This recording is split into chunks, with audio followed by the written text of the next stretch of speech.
example of the front door at Minot where it is not handicap accessible, and in order for our families to come in, they have to call us on the phone. We would have to go to the bus lobby to let them in where there is a ramp, or they have to go to the back of the building where there was a ramp in order for them to get in and access this building. You can also see that as you walk in, there's no security. So a person could walk in and the ladies or the clerical staff are exposed. There's also no way to stop anyone from moving into a hallway on either side if they were upset or an irate person, and they could be in the classroom in a matter of seconds.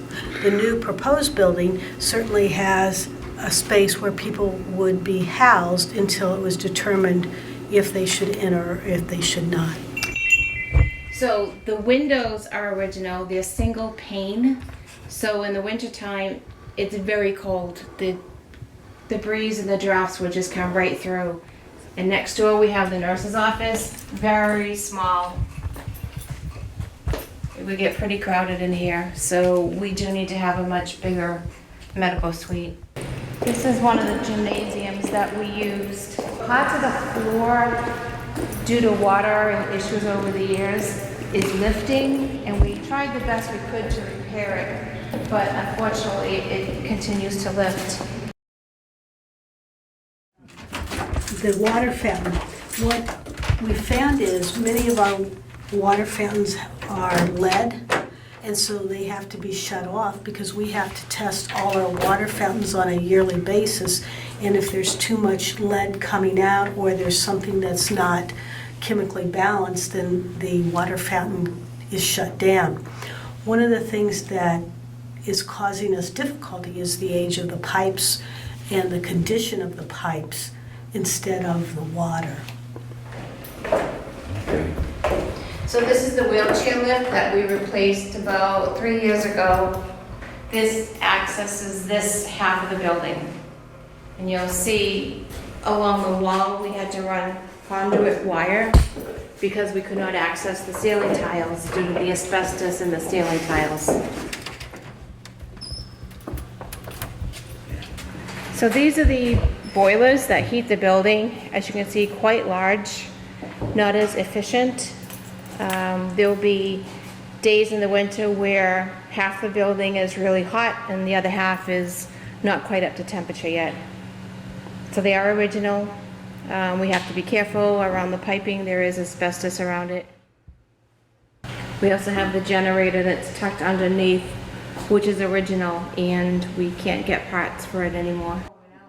So in this classroom, you can see the classroom floor. These are asbestos tile. So as long as they're intact, there's not a problem at all.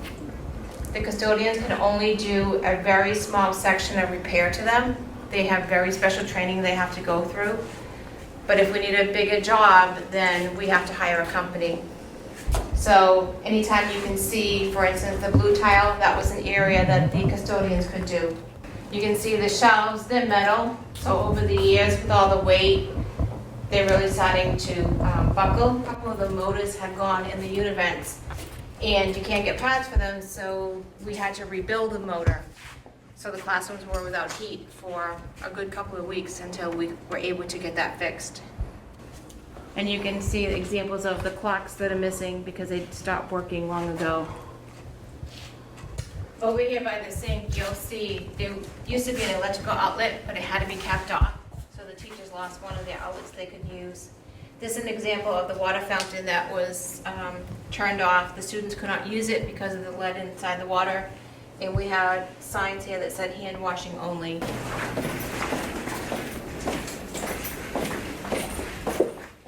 One of the other elements we battled a lot during the summer was the humidity. And a lot of times it would just get underneath the tiles and it would lift them. And this used to be the entranceway to the portable classrooms that we had. But we had to tear those down because they had deteriorated so poorly. And we lost 4 classrooms. We had the original elevator. We always kept our fingers crossed when we needed to use it. Again, it was getting to the end of its span of life, it couldn't be adjusted anymore, so every once in a while the doors would open and the floor wasn't even.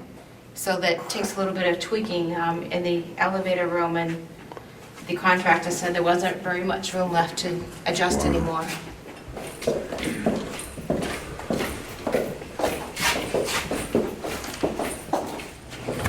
So this is one of the gyms.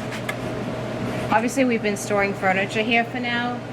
When we moved over to the middle school, some classrooms took furniture with them, some used the furniture that was there. But it was the music room because Mr. Hart lost his classroom when we lost the portable classrooms. And the art teacher stored her materials here, but she traveled to the classrooms on a cart. This was another room we always had to be careful of in the summer because it's below ground level. We always had to keep the dehumidifiers running, and you can hear that now, so that the mold didn't begin. One of the issues they have when they talk in terms of renovation of this building, you could easily come in and replace all the plumbing, all the electrical, those issues, and you'd still be stuck with a 50-year-old building, and most of it would cost the town because MSBA doesn't pay for those kind of things. If you renovated it, in order to match MSBA requirements for reimbursement, you'd have so much square footage on a classroom. Of all these two quarters of classroom to match that, you would probably lose minimum of 2 classrooms on either side. So now you have fewer classrooms because of the renovation, and you'd have to add more building. Right, because these classroom sizes do not match what the Department of Education says that they should be. So it'd be more costly. As well, the building project encompasses both Minot and Deacon's. If we renovated or rebuilt, it would just be Minot, and Deacon's is a separate project. In likelihood for us to get in to do something for Deacon's would be at least 5 to 10 years, and then that would go to a vote if the townspeople would address it. So given the conditions of both buildings, MSBA recognized the fact that Deacon's needs to be upgraded or replaced as well, and that's why we're able to come in with 2 buildings into one. And this doesn't happen very often with MSBA, so we feel fortunate that they recognize the need and has allowed us to have this kind of opportunity. It makes better sense to have a brand new school than the addition and the renovation. We would have to add on to this building because we do not have enough classrooms in this building for our current needs. And if you add on, one of the pieces that we found is because Minot's sitting on a historical site, everything must be tested before we could dig and excavate. If we would run into any ruins, everything will stop. So that was one of the reasons why we made the decision, the building committee made the decision to build on the existing footprint.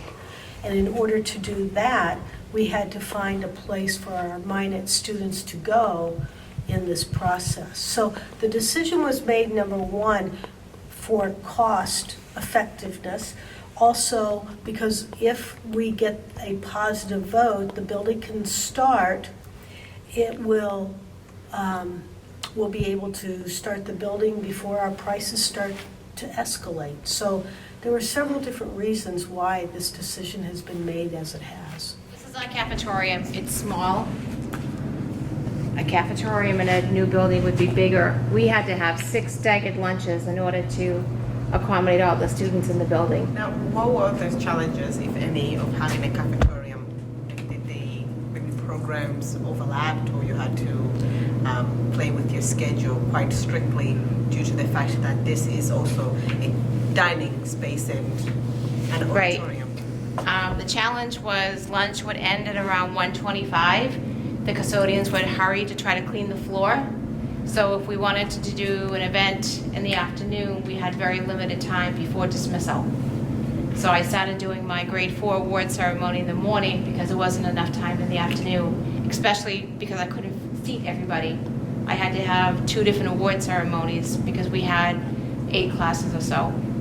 Are we going to have a same structure in the new school, or? We will have a cafeteria because that is what MSBA puts in for elementary schools. they won't reimburse for an auditorium. There's things that we will save and Yeah. we'll bring into the new building. So families won't have to worry about that. Big picture in one of the stairwells, and it has Indians and hearts, and it was designed by a family. So we'll take that with us because we do want to incorporate some of the old into the new building. Well, I think many people have been through the school, and I think the committee itself has studied all the aspects of it. And it's understood that, yes, it can be a hardship for some of our residents to approve and spend the money to build a new school, but in our view, and we advise everyone that it is desperately needed. The children of our community need something better, and the teachers of our community that we ask to teach those young ones need a better facility to do it. And as we said during the tour, between the electrical, the plumbing, the asbestos in the ceiling, the asbestos in the floor tiles, having to expand because we don't have enough classroom space, all of that adds up and is very costly. So when you look at additions and renovations, and then you look at the cost of a new school, you'll see what will make more sense, and that's the new school for both Deacon's and Minot Forest. When I've been at the meetings, I've explained my purpose of being there is there's a little 7-year-old that lives down the street, and I think she needs a better environment to learn in. I'm her advocate.